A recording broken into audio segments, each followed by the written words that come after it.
So, formerly I think it's called North Kent Police Station, but yeah, it's now the force headquarters. It used to be over in Maidstone, I believe. I'm sure a lot of you guys have probably seen this before. There's plenty of other auditors and that have been here.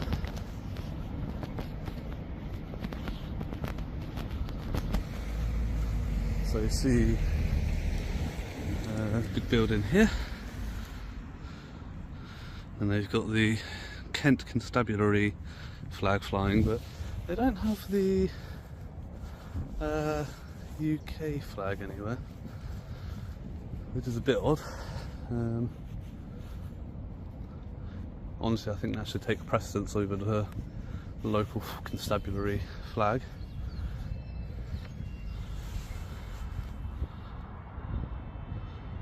Can't see any marked vehicles anywhere though.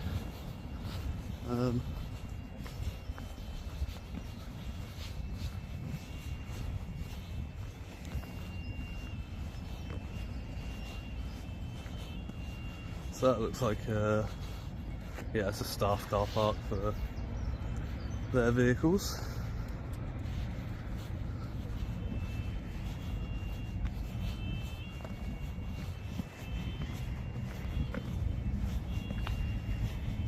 So I'm not sure where the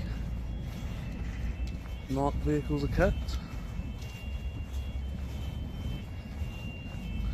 Just seen a van drive into this big sort of fenced off area down here. So I don't know if they can in and out of here perhaps. It's very well fenced off, you really can't. Before anything even happens, understand this. What you're about to see isn't just a guy with a camera. It's a stress test for authority.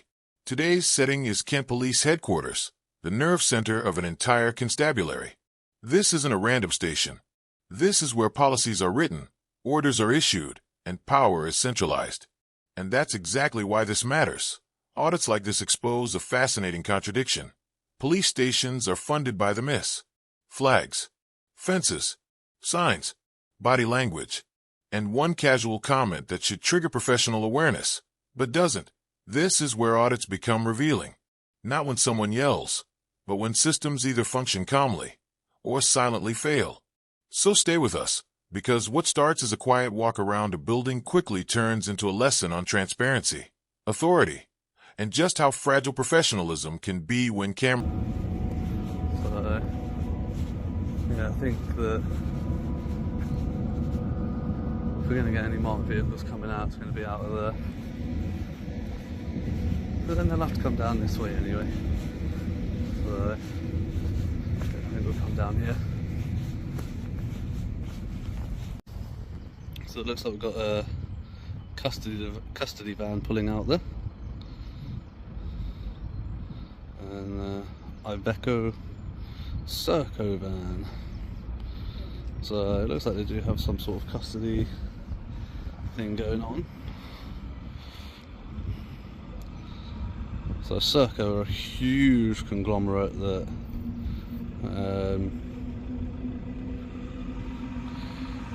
work very closely in lots of governmental departments, including prisoner transport to and from prisons.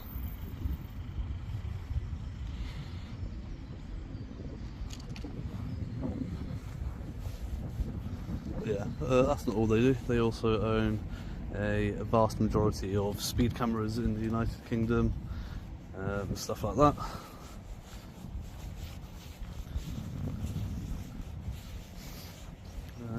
They have military contracts.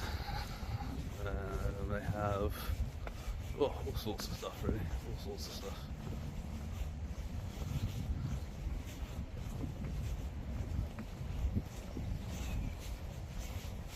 I'll come down and have a little look into the building if we can. Have a look at the force headquarters reception area.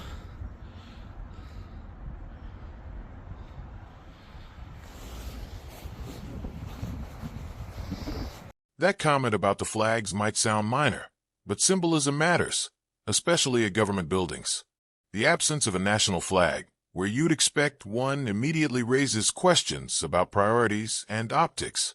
Police forces emphasize public trust, national service, and accountability. Yet here the most visible symbol of national authority is missing. This isn't a legal violation, but it is a tone setter. It subtly reinforces the us versus them feeling many people experience around large police facilities.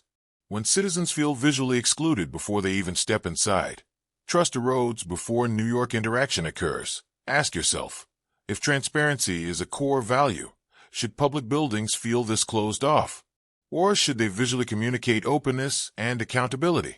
These details matter more than departments often realize. Out the door and use the phone on the opposite wall, and you'll be connected to the police headquarters. Press the green button again to unlock the outer door. That's a lot if you were being chased or something by someone. You could like run here, press the green button, and like lock them out, and then get straight through to the police. And then they've got some very poorly printed. Oh, the state of that. That is such poor quality.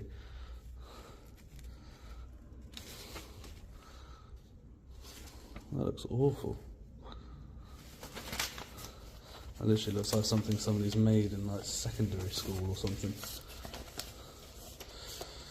That is not good.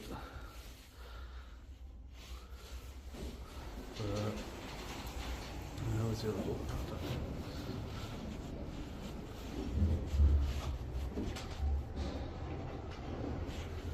Yeah, this is a front counter station, so services available here include all of those. So I've got report it, process it, request it, seize it, prove it, apply for it, find it, pay it, share it.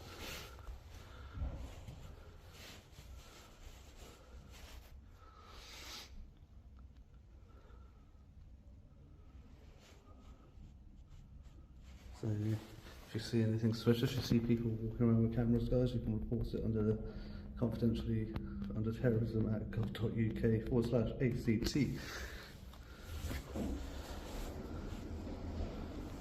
Yeah, other than that, there's not a lot else going on in here.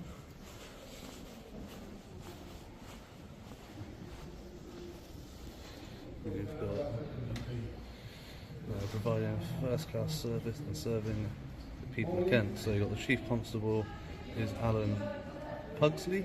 Right here, the camera captures something crucial: layers of fencing, limited visibility, and restricted sightlines. This is what critics often call the fortress policing model, where security is prioritized so heavily that public access becomes an afterthought. Yes, police facilities need protection, but when a taxpayer-funded building looks more like a private military compound, it sends a message, intentional or not, that the public is something to be guarded against, not served. And here's the irony: none of this stops lawful filming. Instead, it often increases suspicion and tension. Transparency doesn't weaken security, it strengthens legitimacy. The more defensive the environment, the more people question what's happening behind those fences. The people of Kent, apparently.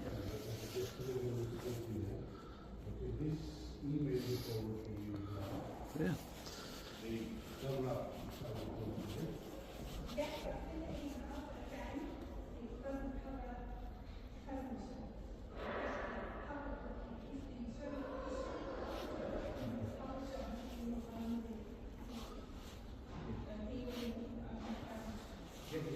So it's just like the ladies free on the front counter.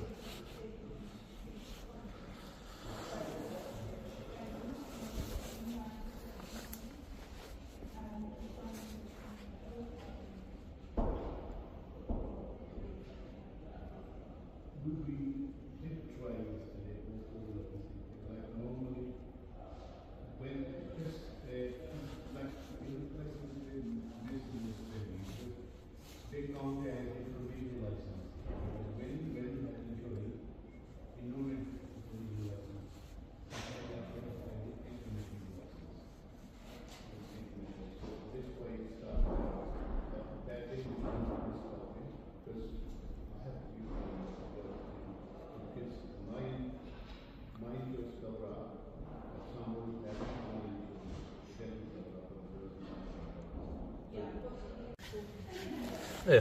Yeah, just wanted to let you know really that I'm going to be in the area. I'll be doing some photography and that. Notice there's no marked vehicles anywhere. Whereabouts are they? Sorry? No marked vehicles. No, like, they'll be out parked in the back. Oh, is that what that big blocked off and so you can't see through it? Okay, fair enough. The wait, so hopefully some to come out. That's fine. Just let you know. Also, I'm there. If the wind, Just if anybody asks, I can let them know. yeah, if the wind's not too strong, I might be taking the drone over as well. Okay. But yeah, just so people don't thank freak you. out if No, they see it. thank you for letting me know. All right.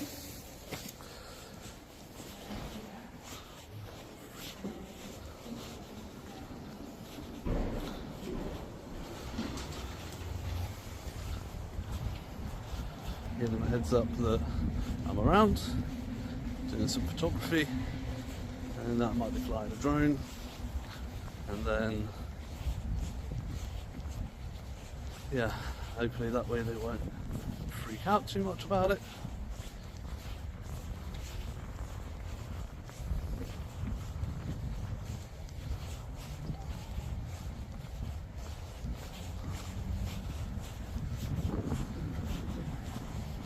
Yeah, so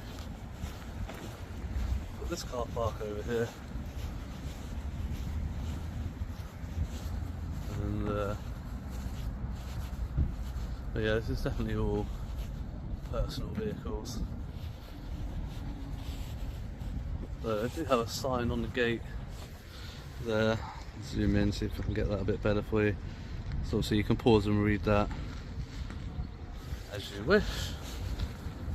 But it's basically about being in the interest of yours and your colleagues' health and safety and comply to the following requirements.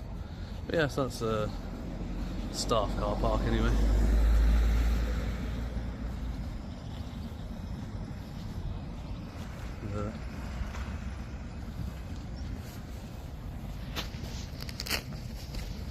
There we go. We finally got a small little marked vehicle come out. Looks like a Ford KA. It's a little, tiny little car anyway. Tiny, tiny, tiny.